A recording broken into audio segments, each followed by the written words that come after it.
এটা বিশেষ message email যোগে প্ৰেৰণ কৰা সেই মেছেজত আছিল বোমাৰে উৰুৱাই দিয়াৰ ভাবুকি কিছুদিন পূৰ্বে দিল্লীৰ কেইখনমান বিখ্যাত বিদ্যালয়লৈ আহিছিল সেই ভাবুকি ভৰা ইমেইল আৰু সেই ইমেইল পোৱাৰ পাছতেই আতংকিত হৈছিল সেই বিদ্যালয়ৰ শিক্ষক শিক্ষয়িত্ৰীসকল আৰু তাৰ পাছত পুনৰ দিল্লীৰ বিধানসভালৈ এবাৰ দিল্লী বিধানসভা উৰুৱাই দিয়াৰ ভাবুকি প্ৰদান কৰা হৈছে আৰু ইমেইল যোগে আহিছে এই ভাবুকি বোমাৰে উৰাই দিয়াৰ যেহেতু দিল্লী বিধানসভাৰ অধ্যক্ষ বিজেন্দ্ৰ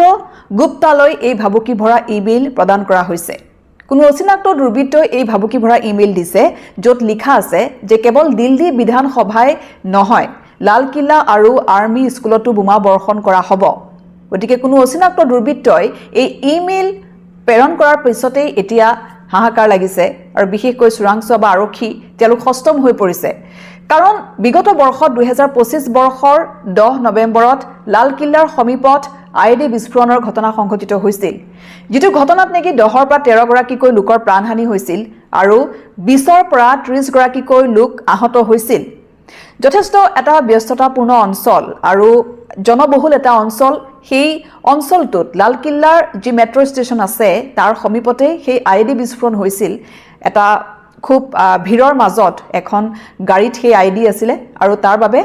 13 গৰাকীকৈ লোকৰ প্ৰাণহানি হৈছিল আৰু যথেষ্ট সংখ্যক 20ৰ পৰা 30 গৰাকীকৈ লোক আহত হৈছিল আঘাতপ্ৰাপ্ত হৈছিল গতিকে তাৰ পিছত এতিয়া যেহেতু এই ভাবুকি ভৰা ইমেইল আহিছে যে এই ইমেইল কি উৎসৰ পৰা আহিছে কোনে দিছে কিয় দিছে এতিয়া তাক লৈ তদন্ত আৰম্ভ হৈছে যেটো বিধানসভাৰ অধ্যক্ষলৈ আহিছে এই ভাবুকি ভৰা ইমেইলটো আৰু দিল্লীৰ বিধানসভাৰ অধ্যক্ষ বিজেন্দ্ৰ গুপ্তালৈ এই ইমেইল প্ৰেৰণ কৰা হৈছে আৰু এই ইমেইল পোৱাৰ পিছতে এতিয়া হস্তম হৈছে দিল্লী আৰক্ষী